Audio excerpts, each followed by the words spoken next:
Sa mga naghahanap nga pala ng headlight para sa Honda Beat FI na version 2, baka magustuhan niyo po ito.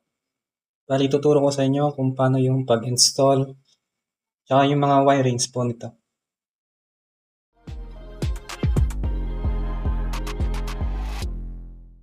Ito yung pinaka-headlight niya. Ito po yung pinakalaman ng box. Bali, wala siyang ibang kasama.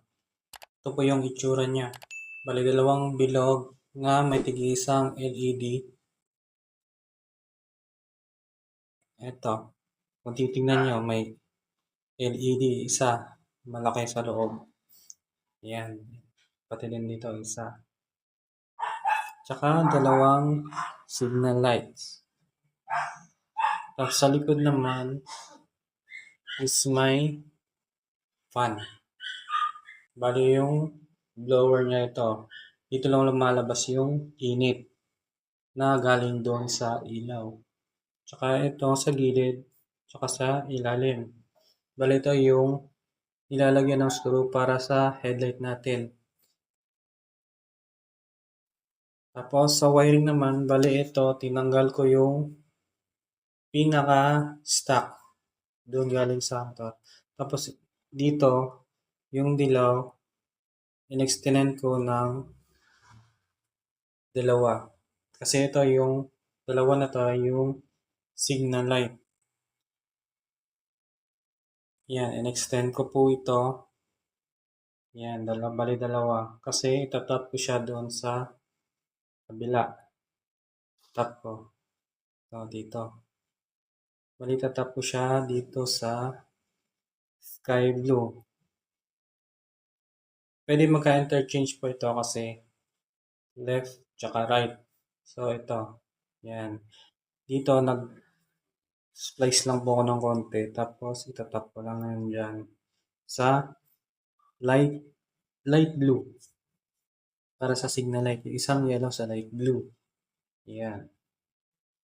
Tapos yung sa kabila naman is sa orange. Ganon din. Nag-slice din ako ng konti. Tapos tatap din ulit yun. Yung isang yellow. Bali dito yan. Yun yung mga signal light. Tapos, yun. Itong socket na to, doon, diretso to doon sa stock. Tapos, i-connect ko tong blue. Ito yung high beam. I-connect mo siya sa blue ng harness ng stock, blue to blue. Tapos, yung red, ito red. Itong red na to is low beam. Bali, connect mo siya dito sa puti. Tapos, ito namang black. Ito yung negative. Ito yung negative ng ilaw natin. Connect mo siya dito sa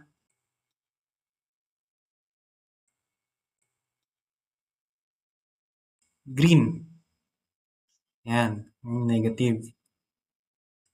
Tapos, itong puti naman, itong puti yung sa daytime running light to. Direkta to doon sa, kukunik mo doon sa itim. Yan, itim. Bali, na may blue. Puputulin lang natin, tapos iti-tape. Kasi ito hindi na yan gagamitin. Bali ito dumating sa akin noong September 12. So bali na-install ko na siya. At nagamit ko na rin everyday papasok ng trabaho. Yung kanyang daytime running light po.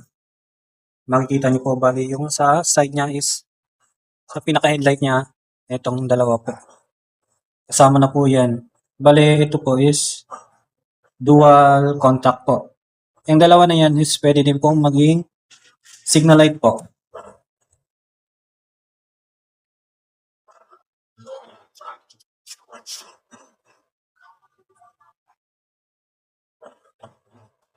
Ito naman po yung sample ng kanyang signal light po. Signal light naman po ito is yan.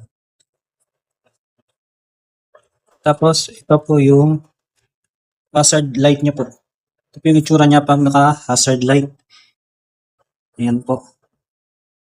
Ito po yung kaninang dalawang daytime running light. Ito po. Mali naging signal light na lang po siya.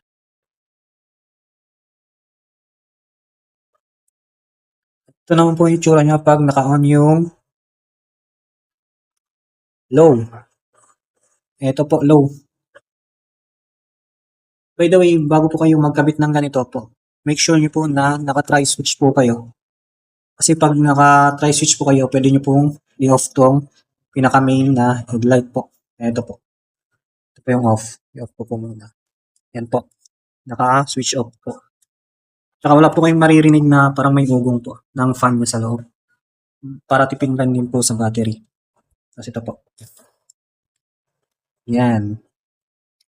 On. Tapos, high. Ito po yung high niya. Yan po, pinaka-high. Bali, hindi po napuputol yung ilaw. Bali, yung buga niya is dalawa po, magkapatong na po yun. Di kagaya ng ibang headlight na pag nag-high ka, yung low mo is namamatay. Ito po is bukas po yun, dalawa. Kaya bukas po talaga yung buga. Ito po. Ayan.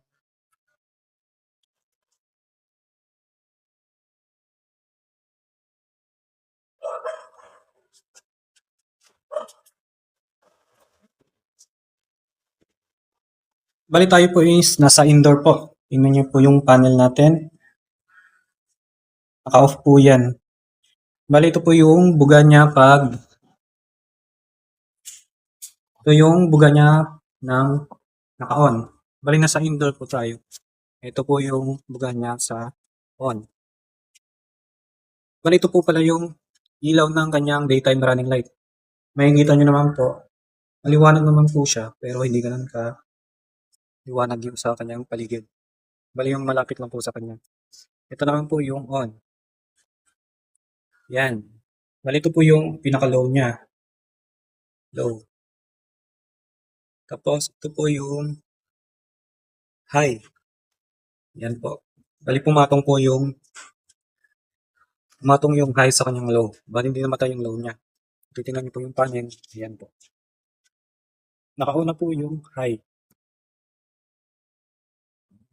Tapos pansin ko rin po sa buga niya, yung sa mga mini driving light, yung may dilaw.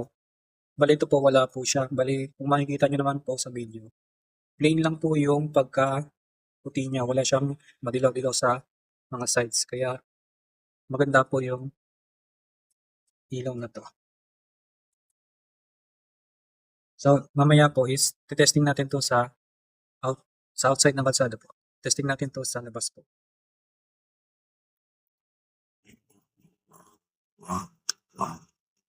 On, low, high.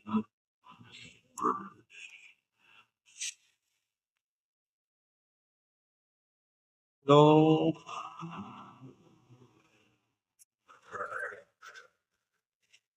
high.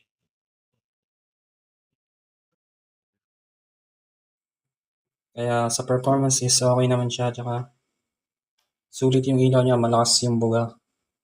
Tsaka malapad. Kahit yung high niya na nakababa na yung nakasagad na sa peak, nakababa yung ilaw natin.